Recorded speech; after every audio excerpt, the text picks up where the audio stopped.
We already have some breaking news about Love Island, everyone, and that is that one of the contestants, Kyle, who we obviously haven't watched in an episode or anything yet, has been axed from the show because he was arrested some months ago on suspicion of being part of a machete attack at a wake in Stratford. This story is really quite strange. So, apparently there was a wake taking place at Stratford, and a group of masked men burst into the room and started to hack away at a dad who was present at the wake over a £3,000 debt. Some mourners were glassed, and among those arrested was Kyle. The thing is, he was arrested on charges of affray, and after a while the police investigated, took no further action, and he was released.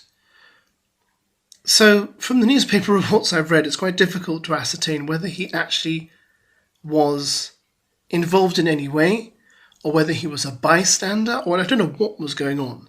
But it clearly is not a look that ITV or Love Island want. So, he's been scrubbed. The thing is, this actually happened in February, so he's been scrubbed from the show a few days before they go to air. Now, obviously, the newspapers are saying, the bosses are now scrambling to replace him. Of course, well, they're semi-scrambling, because don't forget, as you know, if you've watched the show and you know anything about how it works behind the scenes, they have lots of bombshells waiting to go on the show. So they'll just replace him with someone who was supposed to be a bombshell. They'll take new photos, Photoshop the new guy in, and take him off. They didn't release any videos today, but I did wonder, I went to the Instagram page and they'd removed some of the photos of him, and I thought that's a bit weird. So, yeah, he's gone. Once again, this brings up this whole issue of background checks. I mean, how can you not find this out? Do they not do like a CRB check? I mean, maybe it wouldn't have come up on a CRB check if they'd done it. I don't know, but I thought they would have done, to see if they had a criminal past. But again, I'm not actually sure if he would have anything on his check because he was released.